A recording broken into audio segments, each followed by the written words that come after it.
किए जाने केतेबेले काहा सहित कौन घटिब। काली मो सहित कौन हेब मु जानिनी कि आज आपणक सहित कौन हेब से कथा भी आपण को जना नहीं।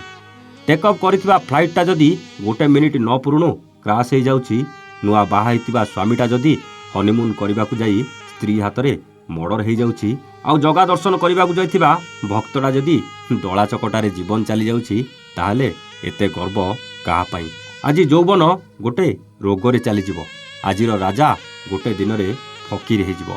आपण माने भाबुचंती कि मु पागल हो गलिनी, नहले एसबु कथा काहेकि कहूछि। ए कथा सब हेउछि आजिर कहानीर मुख्य भूमिका। जानिबेनी केमिति?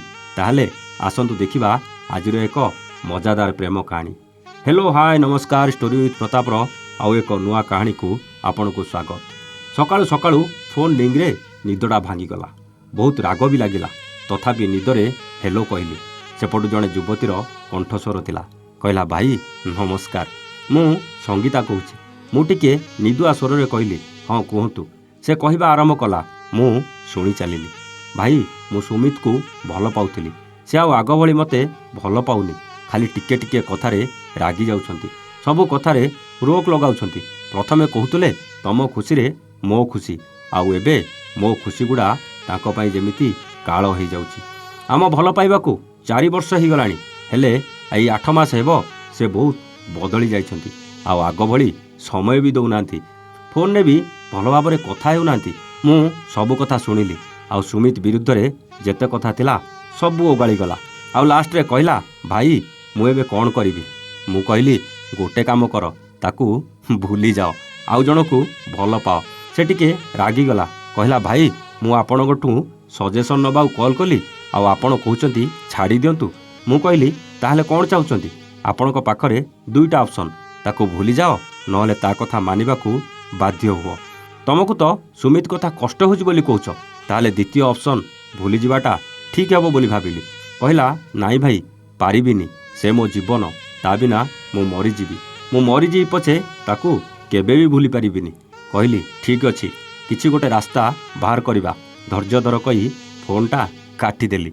भाबिली एमिति झगड़ा लागिचंती, सबू ठीक हो जिवो। ऑफिस रे बसिथिली, आउ जनक कॉल आसिला। एथर किंतु जड़े पुओ थिला, आउ से सेपटू कहला भाई नमस्कार, मु सुमित कहूछि। मजा कथा हला से सेई सुमित थिला जिए संगीता को भल पाउथला। ना संगीता जानिथिला सुमित मते कॉल करिछि, ना सुमित जानिथिला संगीता मते कॉल करिछि। सुमित भी ता समस्या कहि चलला, सबुबेले मते न कहि याड सियाडे सांगमानक सहित बुलिबाको पड़ुछि। आउ आग भली मो कथा से जमाई मानुनी। समय जहाँ हेलानी आपण कहले भाई मते जणे कि गले कौन ताको असुविधा हबो। सुमित्र भी सबु कथा शुणिली, आउ सबु कथा गुड़ा संगीता विरुद्ध रे थिला। ये भी सेमिति शेषरे पचारला भाई आपण कहतु, मु कौन भूल कहूछि? मु कौन करिबी आपण निजे कहतु। मु नॉर्मली उत्तर देली ना तमे जहाँ कहूछ पूरा ठीक। गोटे काम कर, से जदि तम कथा मानुनी तेबे तमे ताकू भूली जाओ, आउ काहाकू भल पाओ। एकथा शुणी संगीता जेतिकी रागी नथिला, सुमित आहुरी अधिका रागीगला। मते टिके इयाडू सियाडू कहला, ताकू सेमिति दुईटा ऑप्शन देली। से कहला ना भाई संगीता को भूली पारिबिनी, से मो जीवन। मु सुमित को बुझेइली तमे कहउथबा कथा पूरा ठीक, तमे ताकू एते भल पाउछ, सेतिपाई तार किछि क्षति न हो बोली रोक लगाउछ, हेले से ताकू ओल्टा नेउछ। किंतु सत कहल प्रथमरु कौन सेमिति होउतला? सुमित कहला ना भाई मु बुझेइली भल पाइबा जेते पुरुणा हुए सेते सेते आमे निकटतर हो। भल पाउथबा मनिषटा भी सेते बेसी निजर हुए। राग आउ अभिमान किए करे, निजर लोक तो करंती ना।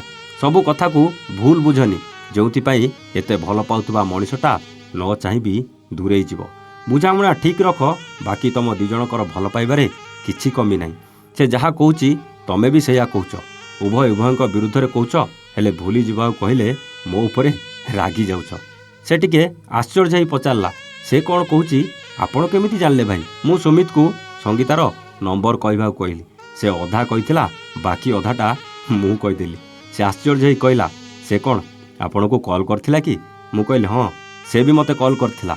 से भी तमको छाड़ी गोटे मुहूर्त रही पारिबनी बोली कहि चलीथिला। एबे तमे कह मु तमको कौन उत्तर देबी? एपटो मु संगीता को कॉल कली, आउ कॉन्फ्रेंस करी कहली तम समस्यार समाधान पाईगली, आउ से एबे लाइन ने अछंती। ଉଭୟଙ୍କ ଆବାଜ ଶୁଣି ଜୋର ଜୋରରେ ହସି ଉଠିଲେ। ତାକୁ କହିଥିଲି ଟିକିଏ ରାଗ, ଟିକିଏ ଅଭିମାନ, ଆଉ ଟିକିଏ ମନେଇବା, ଏଇ ତ ଭଲ ପାଇବା। ତମ ଭଲ ପାଇବାରେ କେବେ କମି ନାହିଁ। ଆଉ ସୁମିତ, ତମେ ଯାହା କହୁଛ ଠିକ୍ କହୁଛ। ଆଉ ସଙ୍ଗୀତା, ତମେ ବି ଯାହା କହୁଛ ସେଇଟା ବି ଠିକ୍। ହେଲେ ଉତ୍ତମ ବୁଝାମଣା ହିଁ ସବୁକିଛି ଠିକ୍ କରିଦିଏ। ବାସ୍ ଖୁସି ହେଇ ଯାଇଥିଲେ ଆଉ ମୋ ସହିତ ଦୁଇଜଣ ଟିକେ ହସ ଖୁସି କରିଥିଲେ। ତାପରେ ମୋତେ ନମସ୍କାର କରି କହିଥିଲେ, ଭାଇ ଆମ ବାହାଘର ବି ଖୁବ୍ ଶୀଘ୍ର ହେବାକୁ ଯାଉଛି, ଆପଣ ନିଶ୍ଚୟ ଆସିବେ। ହଁ, ମୁଁ ନିଶ୍ଚିତ ଯିବି ବୋଲି କହିଥିଲି।